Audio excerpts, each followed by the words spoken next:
Hi friends, welcome to our YouTube channel. എല്ലാവർക്കും നല്ലൊരു ദിനം ആശംസിക്കുന്നു. കൊടുങ്ങല്ലൂർ മൂത്തുകുന്നം റോഡിൽ കോട്ടപ്പുറം ജംഗ്ഷനിൽ നിന്ന് ഏകദേശം 4 കിലോമീറ്റർ അകലെയുള്ള കോട്ടപ്പുറം കോട്ടയിലേക്കാണ് ഇന്നത്തെ നമ്മുടെ യാത്ര.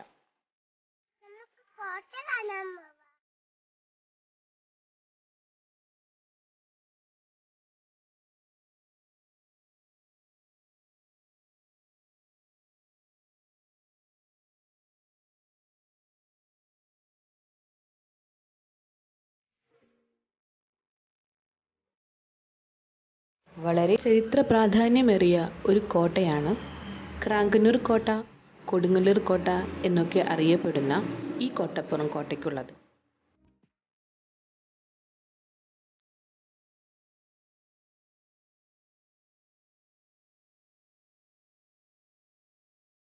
കോട്ടപ്പുറം കോട്ടയിൽ ഇന്ന് അവശേഷിക്കുന്ന ഭാഗങ്ങളാണ് നിങ്ങൾ കാണുന്നത്.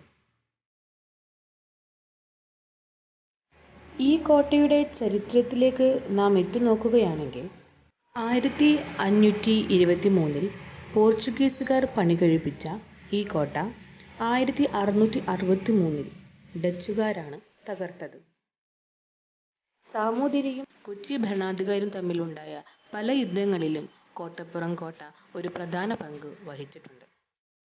1662 പോർച്ചുഗീസുകാരിൽ നിന്നും ഡച്ചുകാർ ഈ കോട്ട പിടിച്ചെടുക്കാൻ ശ്രമിച്ചിരുന്നെങ്കിലും 1663 അത് സാധ്യമായത്. കോട്ട കീഴടക്കിയ ഡച്ചുകാർ തങ്ങളുടെ വ്യാപാര കപ്പലുകൾക്ക് സംരക്ഷണം നൽകുന്നതിനുള്ള ഒരു ഔട്ട് ഹൗസ് ആയിട്ട് ഇതിനെ ഉപയോഗിച്ചു. പെരിയാറും അറബിക്കടലും കൂടിച്ചേരുന്നതിൻ്റെ ഭാഗമായതുകൊണ്ട് തന്നെ ഈ കോട്ടയ്ക്ക് തന്ത്രപ്രധാനമായ ഒരു സ്ഥാനമുണ്ടായിരുന്നു. മൈസൂർ ഭരണാധികാരികളുടെ താൽപര്യം മലബാറിലേക്ക് തിരിഞ്ഞപ്പോൾ കോട്ടപ്പുറം കോട്ടയും പള്ളിപ്പുറത്തുള്ള കോട്ടയും വാങ്ങാൻ ഹൈദരലി ഡച്ചുകാരുമായി ചർച്ച നടത്തി. ടിപ്പു സുൽത്താന്റെ മലബാർ തീരം കൈവശപ്പെടുത്തിയ കാലത്ത് മൈസൂർ ഭരണാധികാരികളുടെ ആക്രമണത്തിൽ നിന്ന് തങ്ങളുടെ രാജ്യം സംരക്ഷിക്കുന്നതിന് ഈ കോട്ടകൾ കൈവശപ്പെടുത്തേണ്ടത് അനിവാര്യമാണെന്ന് തിരുവിതാംകൂർ ഭരണാധികാരികൾ കരുതി.